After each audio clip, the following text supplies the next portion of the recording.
अब होगा क्या, इलेक्शन से पहले 4-6 महीने पहले, 8 महीने पहले एक समूह खड़ा होगा, वो कहेगा इसको डिपोर्ट करो, भगाओ इसको, ये दुश्मन है।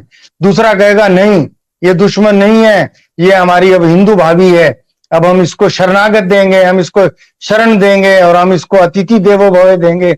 उन दोनों की आपस में वो कुकर झोंक कराई जाएगी चैनलों पे। 2-4 केले वाले खिजाबी मुल्ला टोपी दे के बिठाए जाएंगे। एक कहेगा मेरी शरीयत पे या इस्लाम पे हमला हो गया, दूसरा कहेगा नहीं, ये हिंदू धर्म की बहुत बड़ी सनातन धर्म की विशेषता है कि हम सब पे दया भाव रखते हैं।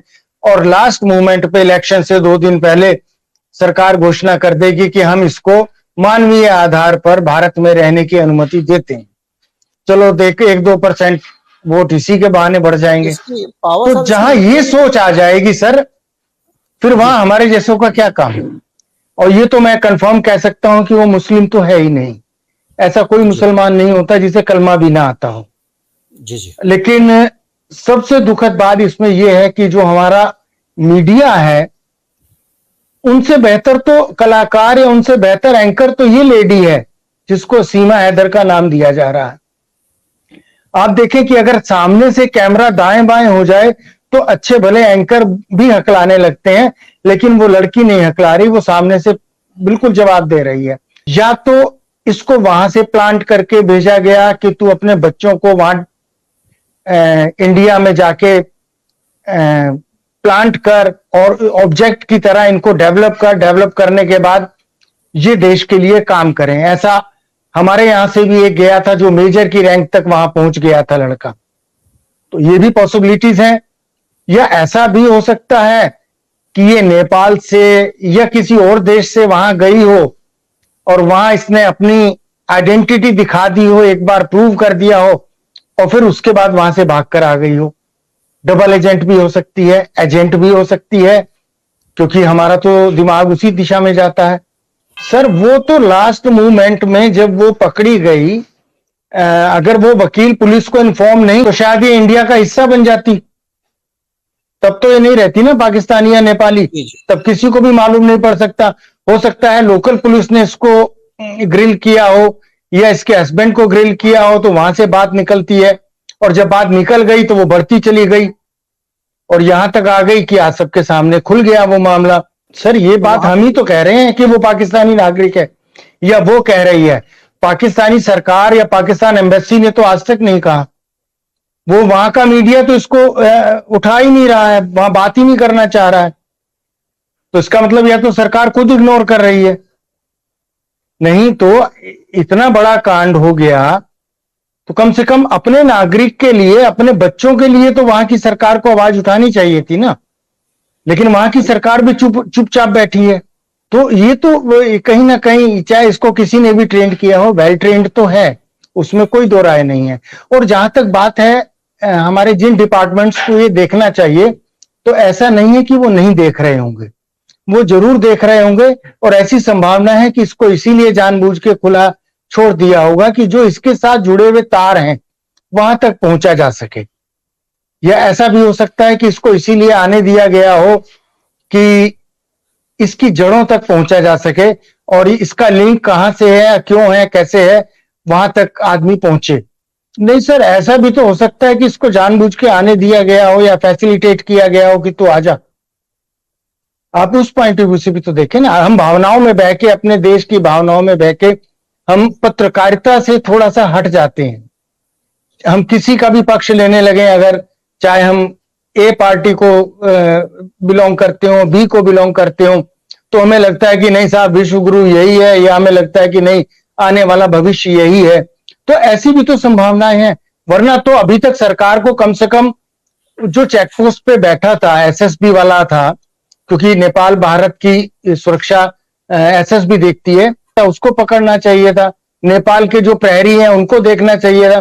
फिर ये कह रही है कि मैं आधी रात को आई हूं। बिल्कुल सुनसान होता है, उधर की तरफ सशस्त्र प्रहरी होते हैं नेपाल के, हमारी तरफ 2 कांस्टेबल या 1 हेड कांस्टेबल या 1 कांस्टेबल होता है।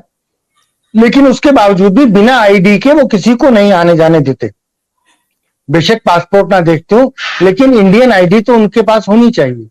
और अगर ये शादी का रजिस्ट्रेशन ना करा रही होती तो ये घुल मिल जाती इंडिया में, और उसके बाद ये अपने बच्चों को प्लांट करके हमारे यहाँ फौज में या हमारे किसी सेंसिटिव प्लेसेस पे एडजस्ट करके कुछ भी करा सकती थी। उस पॉइंट ऑफ व्यू से भी तो देखना चाहिए सर। कई बार क्या होता है, डबल एजेंट हो जाते हैं, तो यहाँ से आदमी को भेजते हैं, हम प्लांट करते हैं, और वहां पे जाके पता लगता है कि उस आदमी को उन्होंने हायर कर लिया, उल्टा कर लिया।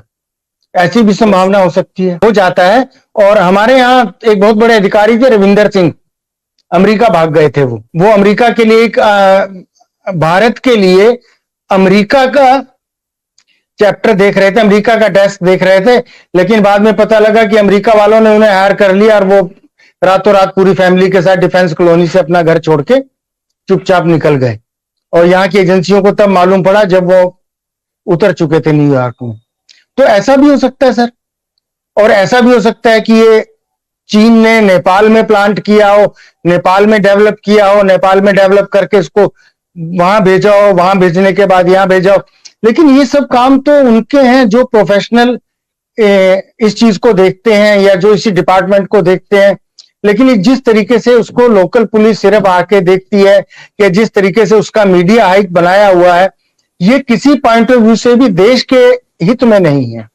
अगर वो हमारे लिए कर रही थी या उनके लिए कर रही थी या किसी तीसरे देश के लिए कर रही थी, उसको सामने हाईलाइट में नहीं लाना चाहिए था। लेकिन चूंकि ये बात खुल गई है तो अब इसको हाईलाइट मीडिया में क्यों करने दिया जा रहा है, इस सवाल पे भी तो थोड़ा सा आप सोचें। जब राजनीति और वोटों की सियासत देश और देश की सुरक्षा से बड़ी हो जाती है, तब इस तरीके के रायते अक्सर फैलते हैं। तो लेकिन सर, ड्रामा अगर कर भी रहे हैं तो ऐसी स्क्रिप्ट तो लिखें जो पकड़ी ना जाए। ऐसी तमाशे वाली स्क्रिप्ट लिखने से क्या फायदा कि हर यात्रा में आपके बीच में एम्बुलेंस आ जाए। स्क्रिप्ट राइटर तो बदलना चाहिए ना। ये ऐसा ही होगा और 4-6 महीने तक ऐसा होगा, इलेक्शन के आसपास उसको मानवीय आधार पर दे देंगे, जिसमें जो है हमारे सरकार की और हमारे सरकारे आलम की दरिया दिली दिखाई देगी, उनकी मोहब्बत दिखाई देगी और सारी बातें होंगी, 2-4% वोट आ जाएंगे, इसके अलावा कुछ नहीं। तो स्क्रिप्ट मुझे नहीं लगता कि कोई बहुत बढ़िया लिखी हुई है। हाँ, कलाकार ठीक है, थोड़ी सी बेहतर है कलाकार, लेकिन फिर भी वो पकड़ी जा रही है, ये उसकी कमी है।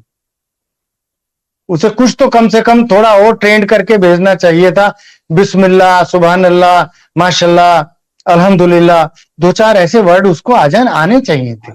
कुछ उर्दू के भी अल्फाज वो अगर बोल देती तो बेहतर रहता। अच्छा, हम अक्सर पाकिस्तानी चैनल पे मैं जाता रहता हूं, तो ज्यादातर मैं अगर फर्स्ट टाइम किसी चैनल पे हूं तो एंकर या उनका दर्शक जरूर बीच में कह देता है कि आप झूठ बोल रहे हो, ये आदमी इंडिया से जुड़ा हुआ ही नहीं है। क्योंकि उन्हीं की भाषा है और हिंदी नाम है और 4-6 बार माशाल्लाह, अल्हम्दुलिल्लाह, गुस्ताखी माफ, माजरत चाहते हैं, आपके कथा कलामी के लिए गुस्ताखी माफ, तो वो खुद घबरा जाते हैं कि आदमी है कौन। तो ये अगर नहीं सीख पाई तो फिर कमजोरी है, फिर इसकी आर्ट में भी कमजोरी है। कलाकार भोजपुरी कलाकारी रही है।